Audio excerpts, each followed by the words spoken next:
This is the Bank Nifty daily charts.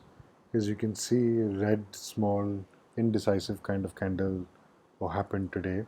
Upward trend, slight sign of reversal. One of the things that we noticed yesterday, which I forgot to mention in the video, was this is the 20-day moving average, this blue line, and the distance between where the market actually closed and where this line is was huge. I mean, this was around 36,600 and the market had closed around 37,600, so a 1,000 point gap. So we were expecting some form of correction, and because it was all times high, we didn't have any resistance. We wanted to actually just sit and wait to see how the day actually progressed. But today gave us an interesting opportunity to do some trades, so we kind of took it. Let me go through what we did. So market opened up at 37,926. Yesterday it closed at 37,668. So it opened up 300 odd points, 200 odd points up. And one of the things that we noticed instantly, the first half an hour of trading, that the option chain was saying that there was a lot of resistance around 38,000. Now, initially, one of the things that I was thinking was if it starts breaking this 37, 700, 800 odd levels, we could definitely see the market reaching 38,000. But since it opened up gap up and there was a lot of resistance in the first candle itself, it kind of broke it and got pushed back quite a bit. So at that point, we thought let's write a few calls at 38, 100, 400, 500, out of the money to see if the market actually corrects to fill up this gap and then take a call. And essentially, that's what we ended up doing. We kept a range of 38,000 as a benchmark to kind of see where we would end up and what would it be like around 38,000. So around this candle here, around 10:45 or so, we ended up adding a few puts because we thought maybe it'll start going up.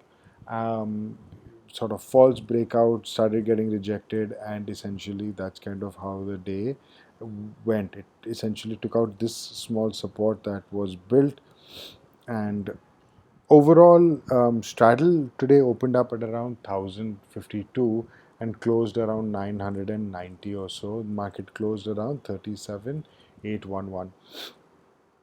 So essentially, this is kind of what we did: is we took some calls, we kept some positions. It broke this, then we added a few puts, and as it started getting lower and lower, we added a few more calls. Overall, ensuring that we ended up, or rather, started the week in profit. Essentially, by about 2 o'clock or so, we had closed all our positions for the day. We got a considerable profit. We were happy with it. Decided it didn't make any sense to hold positions over the weekend, so closed positions and basically relaxed. Um, the plan for Monday now is an interesting one. Now, we don't know what global cues will be like. S&P 500 currently is slightly negative. Global cues are slightly negative, but India is on sort of euphoric highs, right? So it's a little unpredictable. It's one of the main reasons why we didn't want to carry any positions over the weekend. Again, now on Monday, first thing we can see where the market opens. We have this first resistance created around 38,000 and 38,100.